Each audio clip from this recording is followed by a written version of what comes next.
सहाबी रसूल हैं, बेटा उनका बहुत शदीद बीमार है। अहलिया कहने लगी हम गरीब लोग हैं, आप घर में रहेंगे तो कैसे काम चलेगा, आप ड्यूटी पे जाइए, काम पे जाइए, मैं देखभाल करती हूँ बेटे की। इधर देखो नौजवानों, सहाबी अंसारी सहाबी ड्यूटी पे चले गए, पीछे से बेटा फौत हो गया। हौसला मंद माँ, लोग कहते हैं औरतों में सब्र थोड़ा होता है, मैं क्या नहीं, काश औरतें रसूल पाक की दी हुई तरबियत को देखें। बेटा फौत हो गया है, हौसला मंद माँ ने अपने बेटे पर चादर डाली। शौहर आया थका मांदा काम से, पूछा बेटे का क्या हाल है, कहने लगी आराम में है। फिर खामद को खाना दिया, फिर मियाँ बीवी की मुलाकात हुई। सहरी के वक़्त अपने शौहर का बाजू थाम के हौसला मंद माँ पूछती है, एक मसला पूछना था, आप नबी पाक के सहाबी हैं। उन्होंने कहा पूछिए। कहने लगी अगर कोई आपके पास अमानत रखवाए और फिर अपनी अमानत वापस मांगे तो क्या करेंगे। तो सहाबी कहने लगे कुछ भी नहीं, जिसकी अमानत है मैं उसकी अमानत सही सही तौर पर वापस कर दूंगा। तो ये सही बुखारी में मौजूद है।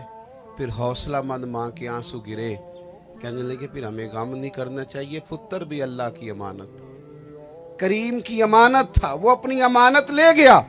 अब हमें हौसला दिखाना है, सब्र करना, इत्मीनान रखना है। वदाइयन इलल्लाह बिइज़्निही व सिराजम मुनीरा, ये हुजूर दाइये इलल्लाह है, ये वो शान है नबी पाक की। अल्लाह के महबूब ने लोगों के अकायद मजबूत कर दिए।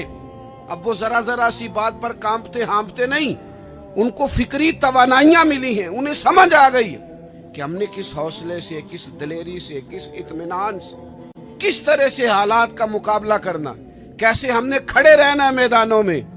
बेटे की तदफीन की, सुबह हुजूर की बारगाह में आए तो करीम महबूब फरमाने लगे रात तुम्हारा अमल अल्लाह को भी बड़ा पसंद आया, अल्लाह के रसूल को भी बड़ा पसंद आया। तेरा और तेरी बीवी का अमल रब रसूल का पसंदीदा है।